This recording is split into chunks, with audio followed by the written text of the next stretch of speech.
Ano ba yan? Nalilito na ako. Kakauwi ko lang, guys. Anyway, guys, ito ang mga nakikita natin ay bagong-bago. Fresh na fresh. Fresh, you know? Bisaya talaga. Fresh na fresh. From Davao City. Wow! Oh, Davao City, ha? Congratulations sa inyo, ha? Isipin nyo, deserve nyo yan. Kaya ano, ha, sa mga taga Davao City dyan, lalo sa mga didilis, ano, pasensya na muna dun sa mga nadamay na mga matitino na taga Davao City. Nadamay kayo dun sa mga siraulo, no? Na nakakalamang dyan. Pero dun sa mga siraulong taga Davao City, deserve nyo yan. Hindi kayo dapat kaawaan. Dapat nga ay ano, tama lang sa inyo yan. Bakit? Ginusto nyo yan, di ba? Duterte pa! Magdidilis pa kayo! Kaya pala ang dami ngayong mga, ang dami mga taga Davao na tahimik ngayon. Yung mga troll sa Davao City na dati makikita mo sa comment section, wala ngayon. Kasalukuyang binabaha. Di ba? Habang kayo ay binabaha, aba, si Inday Sayad ninyo, ang sarap ng buhay. Ayan o! Nasa London, pahala-halaman. At pagkatapos niya na maghalaman, hihiga sa binti ng kanyang minamahal. Diba? Nang kaaway ni Sulaika. Siyempre, minamahal ni Inday Sayad, kagalit ni Sulaika rito. Siyempre naman, love triangle nga eh. Pero ano na, taga Davao City, habang yung mayor ninyo, pa-party-party lang. Si Iyutman naman, hindi ko alam kung ano mga pinaggagawa.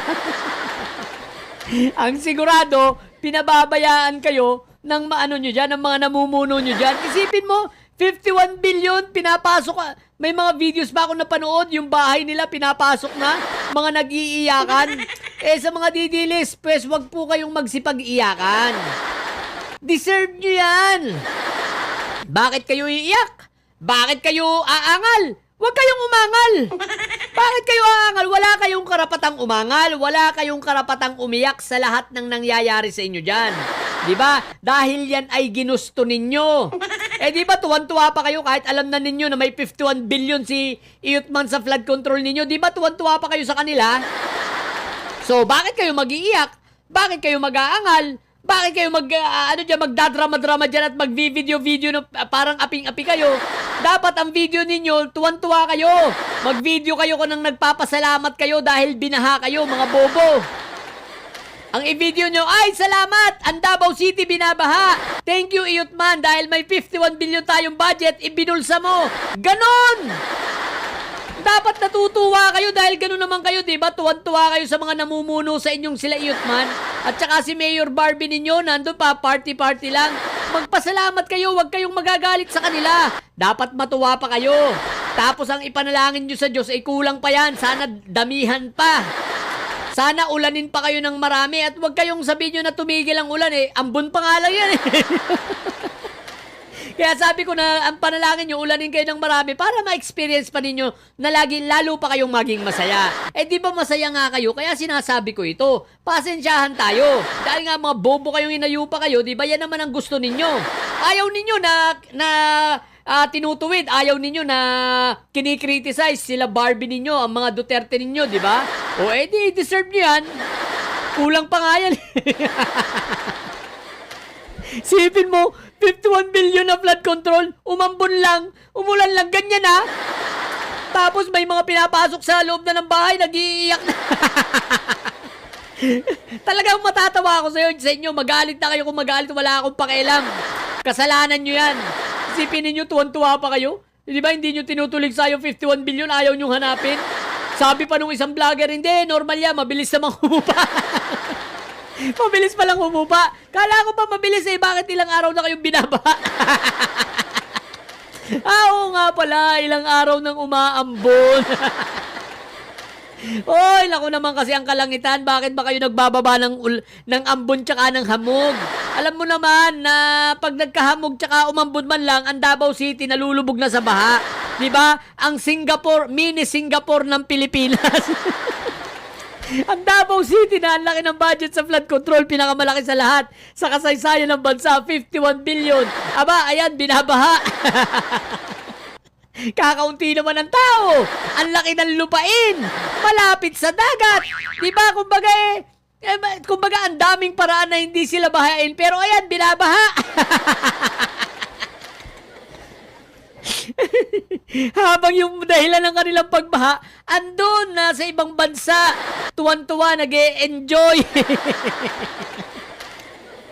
Di ba? Ini-enjoy ang bahagi ng 51 billion. Di ba? Habang yung mga kanilang mga bobong mga constituents, ayan. Deserve nyo yan, mga inayupa kayo. Inday saya nyo, ando sa London ngayon. Ewan ko kung saan naman susunod na pupunta yon. Magpapaikot-ikot muna. Ang dating sa July 30 pa daw siya uuwi. July 30 pa yun uuwi. Tapos ang survey sa kanya, ang taas. Pag-uusapan natin yung survey na comedy na yan, ha. Yung sa ibang content ko. Ang taas na survey habang sa July 30 pa raw siya uuwi. Si Inday Sayat, syempre magpapakaligaya muna sa piling ni other woman. Sulayka! Si Inday Sayat nasa piling ng ibang babae. Magagalit na yan si Sulayka. Yari kay Inday Sayat pag uwi mo kay Sulayka, babatuhin, alam mo, ikaw lang marunong mambato ng laptop, ha? Babatuhin ka niyan. Malamang may gilit ka rito, pati dito gigilitan ka niyan. Oo, ha, balik tayo sa usapan. Deserve nyo yan, ha, mga taga Davao City, ha. Huwag kayong iyakin. Huwag kayong palaangal na mga hinayupa kayo. Diba? Kung kayo ay binabaha ngayon dyan, kasalanan nyo yan. Pinili ninyo yung leader ninyo, diba? At hindi nyo hinanap yung 51 billion. Ang sabi nyo, okay lang yan. Huhupa din agad yan. Ayun nga, okay nga yan, kaya dapat ganyan na lang kayo. No, sana mas malala pa dyan. Sabihin naman ninyo, ang sama-sama ko. Talaga ang sama ko. Bakit kayo? Hindi kayo masama, di ba? Mga siraulo nga kayo, eh. Isipin yung tinotolerate yung gawain ng mga amo nyong mga may sayad. So, deserve nyo yan. Deserve ko rin kayong laitin. Wala akong pakialam sa inyo. Di ba? Ganyan talaga. Para matuto kayong mga inayupa kayo, di ba? Oh, Duterte pa! Yun lang. Sa mga pupunti dinis at may sayad dyan na nyo.